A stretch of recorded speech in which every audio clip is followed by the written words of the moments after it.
Happy summer, pandas. I hope you are enjoying your break so far. I wanted to take this time to read a little bit of literature to you. I'm going to try to read a chapter or two a day. Maybe not every day because I'm not always in the office, but I'm going to try to read as much as I can because reading aloud, it builds your vocabulary. It fosters a love for reading. It's fun, and I just hope that you enjoy. So I'm going to start with Judy Blume, Freckle Juice. This book has been around for quite a while, even when I was little, but you can never go wrong with Judy Blume. Andrew Marcus wanted freckles. Nicky Lane had freckles. He had about 1 million of them. They covered his face, his ears, and the back of his neck. Andrew didn't have any freckles. He had 2 warts on his finger, but they didn't do him any good at all. If he had had freckles like Nicky, his mother would never know if his neck was dirty, so he wouldn't have to wash, and then he'd never be late for school. Andrew had plenty of time to look at Nicky's freckles. He sat right behind him in class.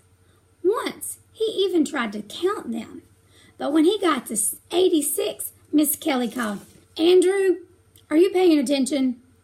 "Yes, Miss Kelly," Andrew said. "Good, Andrew. I'm glad to hear that. Now will you please pick up your chair and join your reading group? We're all waiting for you." Andrew stood up in a hurry. His reading group giggled, especially Sharon. He couldn't stand that Sharon. She thought she knew everything. He picked up his chair and carried it to the corner where his reading group sat. "You may begin, Andrew," Miss Kelly said. "Page 64. Andrew turned the pages in his book. 64. 64. He couldn't find it. The pages stuck together. Why did Miss Kelly have to pick him? Everybody else already had their books open to the right page. Sharon kept giggling. She covered her mouth to keep in the noise, but Andrew knew what was going on. He finally found page 64, right where it was supposed to be between pages 63 and 65. If he had his own freckles, he wouldn't have to count Nicky Lane's. Then he'd hear Miss Kelly when she called reading groups, and nobody would laugh at him. Later, when the bell rang, Andrew poked Nicky Lane. "What do you want?" Nicky asked, turning around.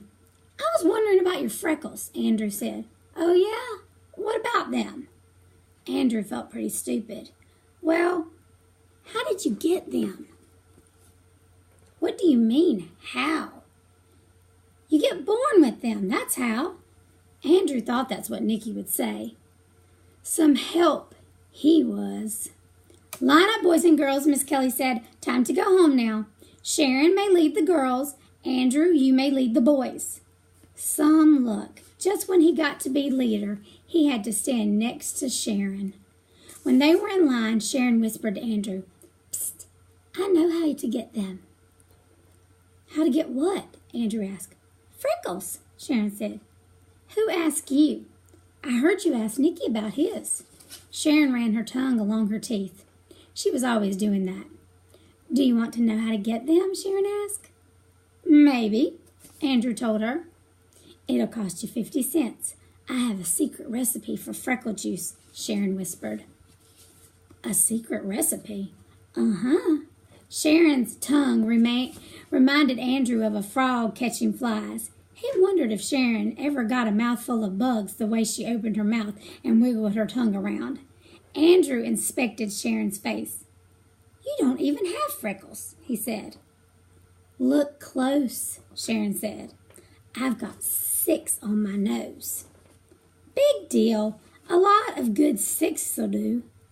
"You can get as many as you want. 6 was enough for me. It all depends on how much freckle juice you drink." Andrew didn't believe Sharon for a minute. Not 1 minute. There was no such thing as freckle juice.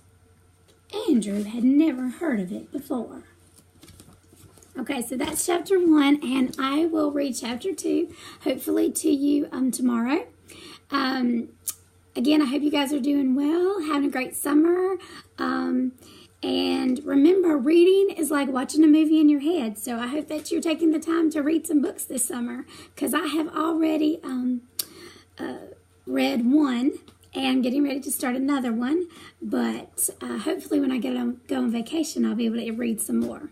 So miss you guys. Can't wait to see you soon, and see you for chapter 2.